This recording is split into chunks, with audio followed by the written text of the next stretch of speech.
अस्सलाम वालेकुम जी काश्तकार भाई और व्यूअर्स। आज हम बात करने जा रहे हैं सोयाबीन की काश्त के हवाले से। तो याद रखिए कि सोयाबीन जो है एक ऐसी अहम जिन्स है जिसके बीज के अंदर जो है 40 से 42% जो है प्रोटीन होती है, अलग किस्म की, जो मुर्गियों, दूध देने वाले जानवरों और मछलियों की खुराक बनाने में इस्तेमाल होती है। उसके अलावा इसके अंदर 18 से 22% जो है वो कुकिंग ऑयल होता है, जो कि उसे ऑयल के तौर पर इस्तेमाल किया जाता है। ये एक अहम फसल है जी। सोयाबीन को पंजाब के निस्बतन कम दर्जा और अच्छी बारिश वाले इलाकों में कामयाबी से काश्त किया जा सकता है जी। इस मुनाफा बख्श फसल की जो काश्त है इस वक्त जो है नारोवाल, सियालकोट, गुजरात, झेलम, मंडी बावलदीन, सरगोदा, अटक, फैसलाबाद, उकाड़ा और पोठोहार के आपाश इलाकों में हो रहा है। तो इस वीडियो में हम देखेंगे कि हमने इसकी काश्त से पहले सीड कौन सा लेना है, ज़मीन किस किस्म की में काश्त करना है, ज़मीन की तैयारी कैसे करनी है, खादें कौन सी डालनी है और कितनी डालनी है, तरीक़ा काश्त हमारा क्या होगा, ड्रिल के साथ करेंगे या चौके के साथ करेंगे, नुकसानदेह कीड़े कौन से इसे तंग करते हैं, नुकसान पहुंचा सकते हैं, कौन सी बीमारियां इसके पौधे को आ सकती हैं और हमने कितने पानी इसकी फसल को देने हैं। उसके अलावा जो है और हमने इसको जब पकने के ऊपर इसकी गहाई किस तरह से करनी है और इसकी औसत पैदावार जो है वो किस तरह से हमें, यानी कितनी पैदावार हम हासिल कर सकते हैं और हमें कितना मुनाफा हो सकता है। आज की इस वीडियो को मिस मत कीजिएगा। जो लोग सोयाबीन काश्त करना चाहते हैं इस वीडियो को एंड तक ज़रूर देखिएगा। तमाम मराहल को हमने जो है वो वीडियो के साथ ही अटैच किया है और मुकम्मल तौर पर तफसीली समझाने की पूरी कोशिश की है। तो उम्मीद करते हैं कि आप आज की वीडियो को देखकर आपको समझ लग जाएगी कि हमने किस तरह से सोयाबीन की काश्त से पैदावार हासिल करके मुनाफा कमाना है। इस प्लान और टेक्नोलॉजी और मैनेजमेंट के साथ अगर आप सोयाबीन की काश्त करेंगे तो हम उम्मीद करते हैं कि आप सोयाबीन की अच्छी जो है वो पैदावार हासिल करके खातिर खा जो है वो मुनाफा कमा सकते हैं और खुर्दनी आयल भी इसे हासिल कर सकते हैं। तो ये चलते हैं आज की वीडियो की तरफ। याद रखें, सबसे पहले आपने करना ये है कि अगर आपने सोयाबीन की काश्त की प्लानिंग बना रखी है तो सबसे पहले अपनी फसल को के अंदर जो है खेत के अंदर जो है जंतर काश्त करें या फिर गोबर खाद डालें, ताकि आपकी ज़मीन के अंदर जो है वो ज़रखेज़ी ज़्यादा हो। काश्तकार भाइयों, ज़मीन की ज़रखेज़ी का तजिया अपनी करीबी लेबॉरेटरी से लाजमी करवाएं और कीमी खादों का इस्तेमाल ज़मीन की ज़रखेज़ी को मद्देनज़र रखते हुए करें, ताकि आपकी ज़मीन को जिन खादों की ज़रूरत है, जितनी मकदार ज़रूरत है, आप उसी हिसाब से डालें। काश्तकार भाइयों, बात करते हैं आपने सीड जो सोयाबीन का है वो कौन सा लेना है और किस तरह से आपने हासिल करके उसे काश्त करना है। काश्तकार भाइयों, याद रखें कि आपका सोर्स ऑफ सीड अच्छा होना चाहिए। अगर आपका सोर्स ऑफ सीड यानी सीड अच्छी किस्म का होगा तो फिर ही आप किसी भी फसल की पैदावार हासिल कर सकते हैं।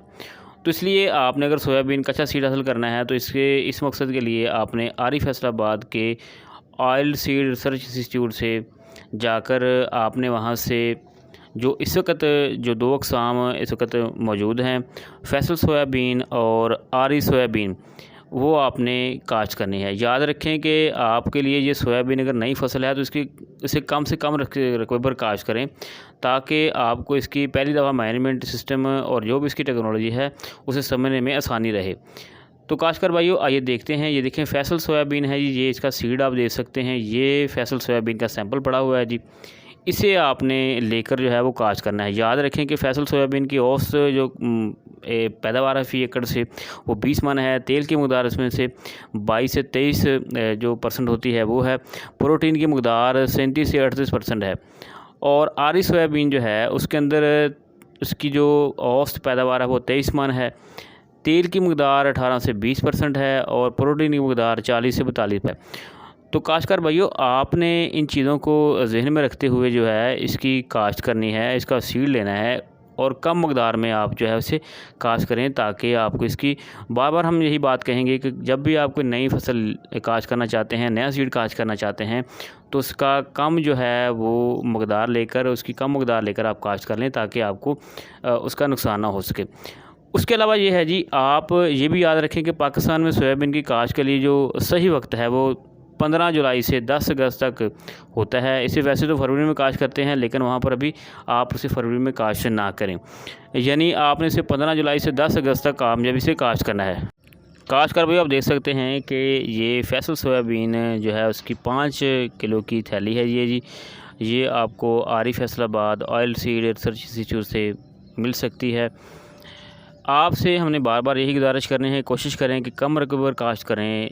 1 एकड़ के अंदर जो है अगर आप पटड़ियों पर सोयाबीन की काश्त करते हैं तो 1 एकड़ के अंदर जो है 12 से 15 किलो फ़ी एकड़ जो बीज आप लगा सकते हैं। याद रखें कि प्री बेसिक सीड जो है वो पटड़ियों पर आप ये काश्तकार भाइयों कोशिश करें कि पटड़ियों पर काश्त करें या केलियों पर काश्त करें, छट्टे से काश्त करने वाला काम ना करें। बीज को फफूंदी से महफूज रखने के लिए थायोफोनेट मिथाइल जो है बाहिसाब 2 ग्राम फ़ी किलोग्राम के हिसाब से दवाई लाजमी लगाएं। अब चलते हैं ज़मीन की तैयारी की तरफ जी। सोयाबीन को कलाठी ज़मीन, सेमज़र ज़मीन, रेतीली ज़मीनों में काश्त ना करें, मैरा ज़मीनों में काश्त करें। ज़मीन की तैयारी के लिए कोशिश करें पहले 2-3 दफ़ा हल चलाएँ, 2-4 दफ़ा उसमें सुहागा चलाएँ, लेकिन उससे पहले रोटावेटर चलाएँ ताकि ज़मीन जो है वो भुरभुरी हो जाए। इसलिए कोशिश करें कि पटड़ियों पर अगर आपने काश्त करनी है तो पटड़ियाँ हमेशा शमालन जनूबन खेत की लंबाई को मद्देनज़र रखते हुए लंबाई के रुख पर 12 से 14 इंच चौड़ी पटड़ियाँ बनाएं। बीज को पटड़ी के जो आपने लगाना है वो आगे जाकर देखते हैं। याद रखें कि आपने पहले ज़मीन की तैयारी इस तरह से करनी है। खाद आपने बिजाई के वक्त जो है 1 बोरी SOP और 1 बोरी DAP डालनी है। उसके बाद अगर आप बेड प्लांटर के साथ इसकी ये देखें काश्त कर रहे हैं, ये देखें, तो इसके लिए आपने 12 से 15 किलो सीड जो है 1 एकड़ के लिए लगाना है और जो पटड़ियों की चौड़ाई है वो 12 से 14 इंच रखनी है जी। उसके अलावा आप डिमलर के साथ, चोके के साथ भी लगा सकते हैं, जिनका फासला आपने 3 से 4 इंच यानी कि पौधे से पौधे का रखना है। देखिए इस तरह से आप डिमलर के साथ भी लगा सकते हैं जी, और ये प्लांटर के साथ भी आप इसे काश्त कर सकते हैं। तो आप देख सकते हैं। अब आपने करना यह है कि प्लांटर के साथ काश्त करते वक्त बीज को पटड़ियों के दोनों तरफ में 1 फुट के फासले पर 1 से 1.5 इंच गहरा इस तरह लगाएं कि पौधे से पौधे का फासला जो है वो 3 से 4 इंच हो। ये देखें जी, प्लांटर जो है साथ साथ में केलियाँ भी निकाल रहा है और 1 फुट के फासले पर जो है सीड भी दोनों तरफ लगा रहा है। इस तरह से होता यह है कि एक तो अगाव अच्छा होता है, जर्मिनेशन जल्दी होती है, और काश्त के फ़ौरन बाद जो है जी आप इसको पानी भी लगा दें। तो काश्तकार भाई एक और बात याद रखें कि आपने सोयाबीन की काश्त जो है वो बारिश आने से पहले करनी है मुकम्मल, ताकि जो आने वाली बारिश है वो सोयाबीन की फसल के लिए बेहतर नतीजे दे सके। इसके अलावा यानी कि मशीनी काश्त इसी तरह से देखें, ये सोयाबीन का एक अलग प्लांटर है जी, इसके ज़रिए से भी आप सोयाबीन की जो है वो काश्त कर सकते हैं। ये भी आप मार्केट से ख़रीद कर अगर जो है सोयाबीन का प्लांटर, इसके ज़रिए से भी आप इसकी बेहतर काश्त करने के बाद जो है एक तो आपकी अफरादी क़ुव्वत कम होगी, दूसरा कम वक्त में आप सोयाबीन की ज़्यादा से ज़्यादा काश्त जो है कर सकते हैं। अगर आपके पास प्लांटर नहीं है तो चौके के ज़रिए भी पटड़ियों के ऊपर जो है दिए गए तरीके के मुताबिक आपको जो बताया गया था कि 1 जो है फुट के फासले के ऊपर आपने दोनों तरफ 3 से 4 इंच के फासले पर आपने जो है सीड लगाने हैं, ताकि आपका जो सोयाबीन की जो काश्त है वो हो सके। तो इसी तरह काश्तकार भाइयों, अगर आप मशीनी काश्त करना चाहते हैं तो इस तरीक़ा से कर सकते हैं। अगर आप सिंगल सीड ड्रिल के साथ करना चाहते हैं, यानी कि आप हैंड ड्रिल के साथ करना चाहते हैं, तो वो भी हम आपको दिखाते हैं जी, वो किस तरह से आपने करनी है अगर चौका भी नहीं लगाना आपने।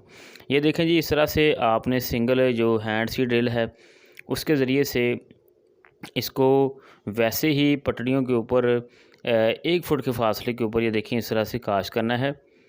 काश्त ये देख सकते हैं, इस तरह से आप सीड डालते जाएंगे और साथ साथ में इसकी स्विंग होती जाएगी, यानी कि 1 फुट के फासले के ऊपर जो आपने खेल बनाई थी या पहले रेजर से खेलें निकाली थी, उसके ऊपर जो है वो आपने इस तरह से बिजाई करनी है।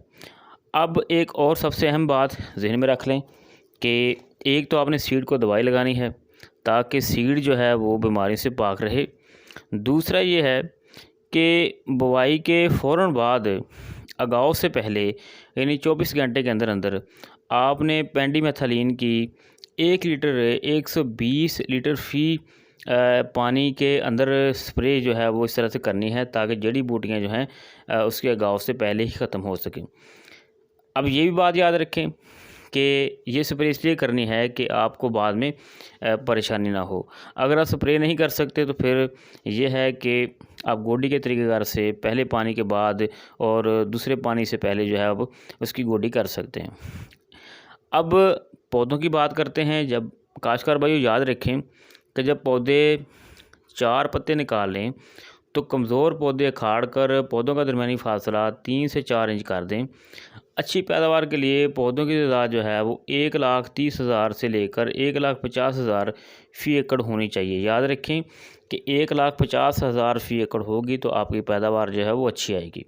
अगर फसल के ऊपर नक्सली कीड़े हमला करते हैं जिनमें टोका, सफ़ेद मक्खी, चुस्तेला और लश्करी सुंडी हैं तो आपने किस तरह से दारा करना है। अगर टोका हमला करता है तो डेल्टामेथ्रिन राख में मिलाकर धोड़ा करेंगे या साइहेलोथ्रीन 303 ml जो है फ़ी एकड़ स्प्रे करेंगे। अगर सफ़ेद मक्खी जो है वो हमला करती है तो ऐसा मेप्टेड जो है वो 150 से 200 ml फ़ी 100 लीटर पानी में मिलाकर स्प्रे करेंगे। अगर काश्तकार भाई ये भी याद रखें कि आप सोयाबीन की जो है इंटरक्रॉपिंग मकई के साथ भी कर सकते हैं।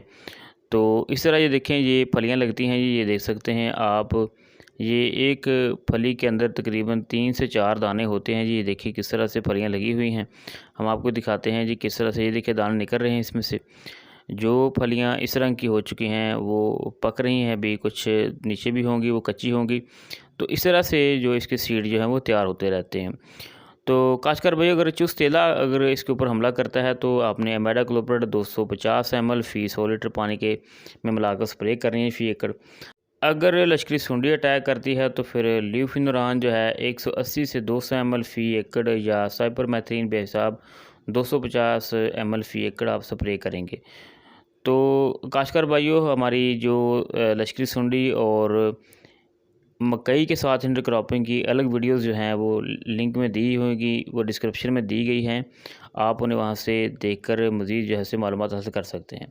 अब देखते हैं अगर नुकसानदेह बीमारियां फसल के ऊपर हमला करती हैं तो उसकी क्या वजह बन सकती है। अखेड़ा है जी, जड़ की सड़न है, उसके अलावा जो है ये इसी पीली मोज़क है जी। तो काश्तकार भाइयों, इसके लिए आपने करना ये है कि कोशिश ये करें कि आप अपने जो बीज को है वो पहले लाजमी उसको जहर लगा लें ताकि बीमारियों से पाक रहे। अगर जड़ की सड़न है तो फसलों का हेर फेर और पानी की शदीद किल्लत या ज़्यादती से बचने के सूरत में इससे आपको फ़ायदा हो सकता है, यानी आप इससे भी बच सकते हैं। ये देख सकते हैं फलियां जी, आपको बार बार हम दिखा रहे हैं। ये सोयाबीन की फलियां होती हैं, एक फली के अंदर तकरीबन 3 से 4 दाने लगते हैं जी। तो पैदावार के लिए कोशिश करें कि बीमारियों से पाक कुहते मदावत रखने वाली अच्छी किस्म काश्त करें। और खाद के हवाले से बात करते हैं जी। आपको पता है फलीदार फसलों को यूरिया खाद की ज़रूरत इतनी ज़्यादा नहीं होती, तो यूरिया खाद जो है आपने एक बोरी उगाओ के 20 से 25 दिन बाद दूसरे पानी के साथ आपने डालनी है। तो काश्तकार भाइयों, उम्मीद करते हैं कि आपको आज की जो वीडियो है जिसमें हमने आपको तकरीबन तमाम मराहल जो इस तरह समझाए हैं कि आपने किस तरह से सीड की सिलेक्शन करनी है, ज़मीन की आप किस तरह की होनी चाहिए, उसके बाद में ज़मीन की तैयारी कैसे करनी है, उसके अलावा आपने मशीनी काश्त कैसे करनी है। अगर नहीं कर सकते तो फिर आप चौके के साथ किस तरह से काश्त करनी है, हैंड ड्रिल के साथ आपने किस तरह से काश्त करनी है। बीमारियों के तदारक के अलावा आपको नुकसानदेह कीड़ों का मतलब हमने बताया है। अगर पानी की बात करें तो पहला पानी आपने काश्त से 20 से 25 दिन बाद खाद के साथ देना है यूरिया के, दूसरा पानी फूलों पर और तीसरा पानी जो है फलियों पर देना है। अब देखते हैं जी हमने सोयाबीन की गहाई कैसे करनी है। जब ये देखें इस तरह के इनका पीला रंग हो जाता है, जब ये बिल्कुल तैयार हो जाते हैं तो उस वक्त जो है फसल पकने पर पत्ते जो है जर्द होकर झड़ जाते हैं, तो फलियां ये इस तरह की भूरे रंग की हो जाती हैं, तो फसल काट ली जाती है। और इस तरह से ये मल्टी क्रॉप थ्रेशर जो है इसके ज़रिए से आप ये देखें इस तरह से आप इसकी थ्रेशिंग कर सकते हैं। ये देख सकते हैं जी, हमने बीज लगाने से सीड बनाने तक हमने तमाम मराहल आपको समझाए हैं जी, किस तरह से आपने इसे जो है वो समझना है सोयाबीन की फसल को और इसे अपने फ़ायदे हासिल करने हैं। याद रखें कि इसकी अगर आपने स्टोरेज करनी है तो आपकी जो सोयाबीन है इसका जो मॉइस्चर है वो तकरीबन 11 से 12 या 13 ही होना चाहिए, इससे ज़्यादा या इससे कम नहीं होना चाहिए, क्योंकि आपने महफूज करनी है। उम्मीद करते हैं आपको आज की वीडियो पसंद आई होगी। हमारी वीडियोज़ को लाइक शेयर और आगे ज़रूर शेयर कीजिएगा और हमें बताइएगा आपको कैसी लगी। शुक्रिया।